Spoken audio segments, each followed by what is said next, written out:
YouTube, what's good? Hemo here, and today I'm taking a break from mainlining the Final Shape campaign on all three of my characters like some riddled and addicted middle schooler to tell you all about a vendor refresh our favorite squid face vendor just got. But before we get into it, let's break some stuff down.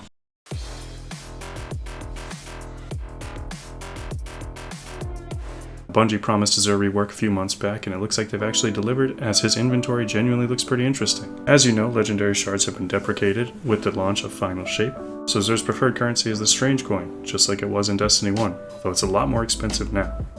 That being said, these Strange Coins drop in a variety of ways, all centering around the ritual playlist activities, that being Strikes, Gambit, and Crucible. For me, Vanguard Ops seem to be the best way to do it just because they're so quick. At 10 minutes a pop, you get 4 Strange Coins at the end of each activity, which I know doesn't sound like a lot, but if you look at it this way, you only get 2 if you lose a game of Crucible, 4 if you win, and it's the same for Gambit. So at least with the Vanguard Ops, you're guaranteed a 4 every single time. That being said, I pulled up all of his inventory from light.gg to show all of his potential drops, and as you can see, it's a pretty significant change because now he has 46 exotic catalysts that you can get. You no longer have to rely on RNGs to get you the catalyst that you've been looking for whatever weapon it is. Collectors will rejoice, especially myself, because I know that I have a really hard time with RNG, and a lot of these haven't even dropped for me, so luckily we got Xur now, he's got our back. Additionally, strangely enough, they are selling Nightfall Ciphers for 79 Strange Coins each. I'm not sure why they're selling that one as it's an endgame currency, normally you have to do a GM to get those, but hey, all the more power, at least a lot of people will have better weapons now. He'll have his normal fare of rotating exotics for 41 Strange Coins apiece. Now these seem a little pricey, granted if you're playing normal activities during the week you're going to have enough anyway. So his new inventory consists of the exotic catalyst, Nightfall Ciphers, and on top of that you can still earn weekly engram sets from Vanguard, Crucible, and the Gunsmith in the event that you're missing any older weapons or armor from those specific playlist activities or the Gunsmith himself. Those would be super helpful to fill out your collections essentially. Those are a little bit pricey though at 31 coins apiece. His normal exotics will run you about 41 coins apiece. He'll also be carrying the Ossuary set for the Warlocks, the Hinterland set for the Hunters, and the Biosphere Explorer set for the Titans. These sets aren't necessarily uncommon, they're still dropping, but in the event that you're having trouble getting them, Xur will also have them. So it just kind of looks like it's a future proofing, where any kind of thing that's just time sensitive, Xur is going to have essentially. Alright, and now with that out of the way, let's break down what Xur has. Located in the tower, he's got his own spot. It used to be where Eva Levante was over towards the beginning of the game. In the bazaar. Now I don't know if he's going to be moving locations like typical. I don't remember if they mentioned that in the patch notes, but it'd be cool if he was in the same spot every day, that way we don't have to hunt him down. Looking at Xur, we can see his reward track. Looks like he has the Strange Engram, which will drop a weapon or armor piece, presumably legendary from seasons past. He's got your standard fare of enhancement cores, enhancement prisms, some exotic engrams, the good old golf balls, both Ascendant Shards and Ascendant Alloys, and then an exotic cipher, which are infinitely more useful now because of the changes they've implemented. For his catalyst this week, he's got 2. Looks like he's got 1, which is the Sunshot, and despite its nerf, Sunshot is still cooking. So if you don't have this exotic catalyst yet, please make sure that you grab this. It is well worth the 71 Strange Coins and drastically improves the weapon's feel. Jotun, not really the way I go. I think that gun's kind of annoying, but I'm still going to grab it because despite all my playing this game, this catalyst has never dropped for me, so I'm going to make sure that I get 71 Strange Coins. Haven't gotten enough yet, but I'm going to. For the Hunters, we have the Raiju's Harness, which is honestly a pretty useless exotic. I don't see the utility of it, especially when we have other exotics that outclass it. And it's got an okay stat split, spiking in recovery and intellect. I guess you would want intellect for a super base exotic, but again, I've seen better stat rolls, so just wait for your own draw, unless you don't have it.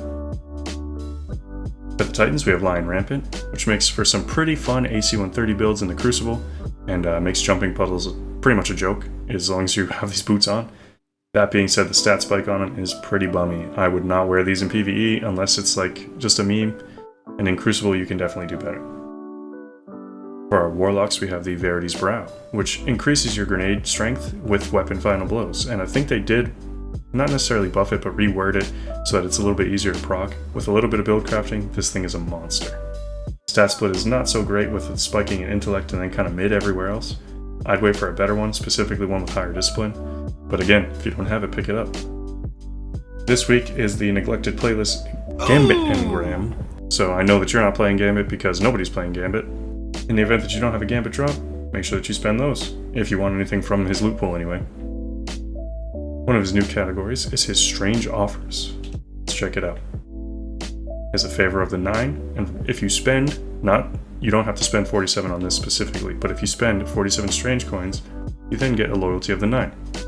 That being said, it increases the drop rate of strange coins, and you have the potential of getting extra strange coins when they drop. Pretty useful. Ascendant shards, that alone makes it worth visiting him every week, because at least for me, Ascendant shards are kind of a pain in the butt to get. Sure, you can get them with GMs, but those aren't always open, so at least every Friday you can pretty much guarantee that you're going to have 41 strange coins, at which point you can guarantee at least one Ascendant shard. It's got an exchange for 7 enhancement cores for 7 strange coins, which is pretty fair. This one, a little wonkier, but 17 enhancement cores, weird number to pick, for 23 strange coins. And then don't even bother with Glimmer, the deals from Rahul are better. And then this, I bought one. It gave me a blue sword. I don't know that these are worth it.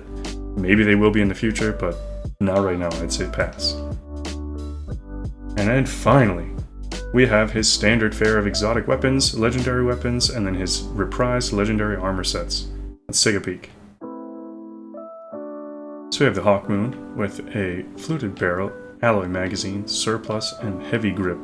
Not the best roll I've ever seen, but if you don't have a Hawk Moon, this weapon's pretty exceptional no matter what perks you have on it, so go for it. Cerberus +1 is pretty much consistently a meme weapon since its inception. I don't know that it has any utility. If you don't have it, pick it up, but aside from that, that's a firm skip for me. Pretty cool. It just got nerfed, but it's still one of the best bows in the game for what it does. The crowd control on it alone is excellent. Pick it up if you don't have it. Queenbreaker. Sniper that blinds. It's struggled to remain relevant despite looking really freaking cool. It's essentially the Fallen Vandal weapon. Pick it up if you don't have it. It's certainly a cool little piece. Alright, legendary weapons. Looks like we have the Farewell with Subsistence and Frenzy with a Handling Masterwork. In PvE, I could see this getting some mileage, but there are so many better options, specifically the Heliocentric. But if you need a kinetic slot one, this one isn't the worst, but you can definitely do better. Personally, I'd skip. Shepherd's Watch. This is a range. Outlaw Frenzy, Shepherd's Watch. Not good, I'd skip this. This sniper does feel exceptional, but you can do much better. Now this last Perdition. This is a good PvP roll. It's got good sights on it. Tactical Mag, Flared Magwell. Under Pressure, Zen Moment. These are the 2 perks right there.